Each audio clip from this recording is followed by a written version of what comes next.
On October the 7th, the Jewish people around the world awoke with horror to a terrorist massacre in Israel by Hamas, the single greatest pogrom on Jews since the Holocaust. The brutal, barbaric butchering of men, women and children, the violation of women, the unspeakable tortures and the taking of hostages, including a Holocaust survivor, have shocked the world. Ariel Zohar, a 12-year-old boy, lost both his parents and two sisters. His grandfather, a Holocaust survivor himself, saw the murder of his own parents by the Nazis and could not believe this had now occurred to his own grandson. There has been a dramatic increase in anti-Semitism around the world, including here in the UK. There have been protests around the world where some have engaged in the glorification of terror.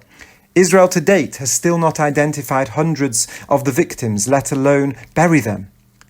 The use of a paraglider image on people's backs at protests, clearly a reference to the murderous attack on a music peace festival in southern Israel, is truly sickening to those with an ounce of basic humanity. What happened to our morality? A professor at Cornell University calling the attacks as exhilarating and energizing, and in Sydney a crowd shouting "Gas the Jews" should make us shudder with moral outrage. What has happened to our society? The veil has been removed to reveal anti-Semitism in its true light, a demonic, dark and evil force. The morally confused hide behind the phrase, "the matter is complex." Other more open apologists for terror speak of contextualizing October the 7th attacks in light of Israel's failings over many years. Yet all is not lost. I'm buoyed by the show of support by Western leaders, especially our Prime Minister. My heart is uplifted by the police in this country who are dedicated to protecting British Jews. I am moved by the outpouring of love and support from complete strangers this past week.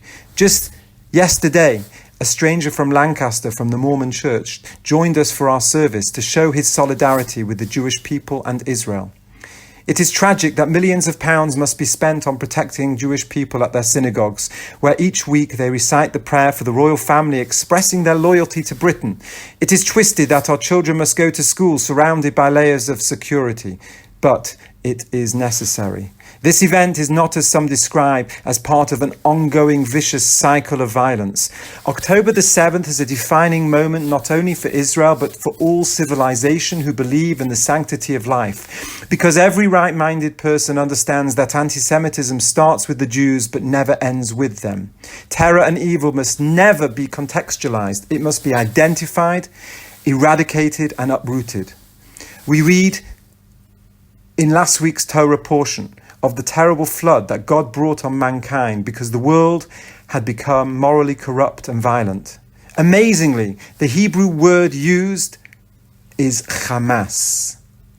Noah is given by God 7 universal laws of morality.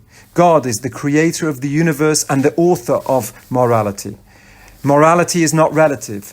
This thinking leads to the perverse moral equivalence many argue between terror groups and their victims. The time has arrived when we can no longer sit on the fence. We must speak up against evil, like Noah. We must build ourselves an ark, fortifying ourselves with goodness and righteousness. Life is divine. It is this world that must be turned into a Garden of Eden. When we don't speak and act out against pure evil, it festers and it wreaks havoc on all our societies, like a garden overtaken by weeds. We must counter these evil acts of terror by filling the world with an even more potent energy of love, compassion, kindness, solidarity, and unity.